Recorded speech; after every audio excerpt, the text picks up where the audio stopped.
ponto de vista econômico, a gente tem visto que a crise institucional e a crise política levou a gente a uma recessão fortíssima, né, de uma recessão de 2 anos seguidos de queda de quase 4% em 2015 e 2016, e uma recuperação extremamente lenta desde que a gente supostamente saiu da crise. Né, então, aqui, esse gráfico inicial aí são as recessões no Brasil. Dá para ver que ali, desde a década de 90, essa recessão de 15 e 16 foi a maior em termos de duração, que os cinzas são onde estão os períodos de recessão no Brasil. Né, e, claramente, a gente teve a maior recessão. E, na verdade, desde que a gente saiu, que, do ponto de vista técnico, 2017 é considerado o fim da recessão, mas, do ponto de vista de recuperação do crescimento, tem sido uma recuperação do crescimento extremamente lenta. Essa foi tão grave quanto a crise da década de 80, que foi a crise da dívida externa, né, em termos de queda do PIB. Então, esse gráfico que ele marca o ano antes da crise, então, o azul mais escuro ali é a última crise, de 2015. Ela vai tão forte quanto a da década de 80, porém, a diferença mais grave é que na década de 80, mesmo tendo sido considerada uma década perdida, quando começou a recuperação, ela foi muito mais forte. Ali, o azul mais clarinho ali, ele sobe.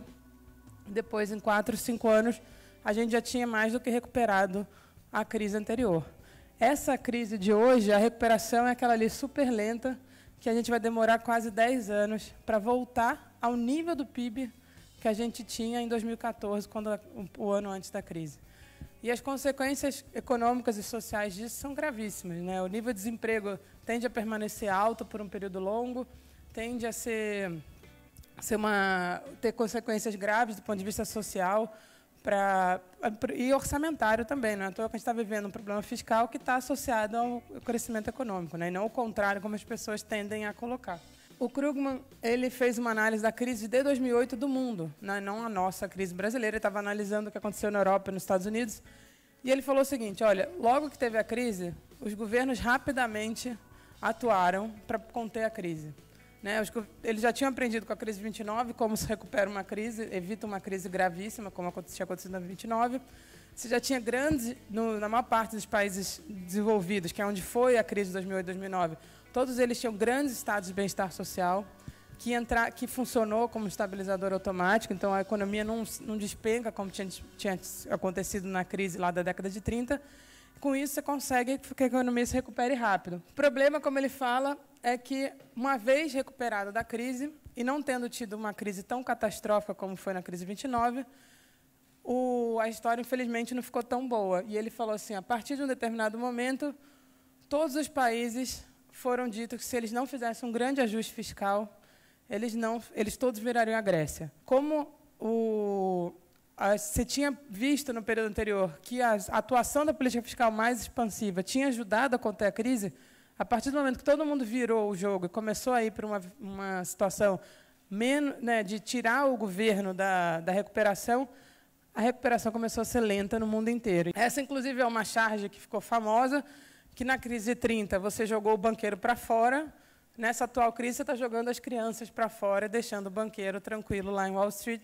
Isso vale exatamente a mesma coisa para o Brasil. Né? A gente está fazendo uma solução que só tende a agravar o lado social e, na verdade, isso tem a ver com uma agenda que foi posta a partir ali de meados de 2016 de forma muito institucionalizada. Né? Em 2015, a gente sabe que houve, sim, uma guinada, mas ainda era uma política econômica que poderia ser revertida. E aí a emenda constitucional 95, que, do ponto de vista econômico, fiscal, é uma coisa que não existe em nenhum lugar do mundo. É uma coisa gravíssima de o Estado simplesmente amarrar a mão de um jeito que ele não pode fazer absolutamente nada, além de ser recessiva. Você inclui a reforma da Previdência como necessária e uma reforma da Previdência de curtíssimo prazo, porque não é uma discussão demográfica, como a gente precisaria fazer, é uma discussão para ter feito nos próximos 10 anos, por conta da emenda constitucional 95. Então, é uma coisa que retira também uma parte grande de transferências importantes, e aí entram todas as outras reformas liberalizantes que tendem a ser, né, dependendo de quem ganhar a eleição, tendem a ser ainda mais reforçadas. Essa é a estrutura de financiamento no Brasil que tem a ver com o que o Beluso estava falando.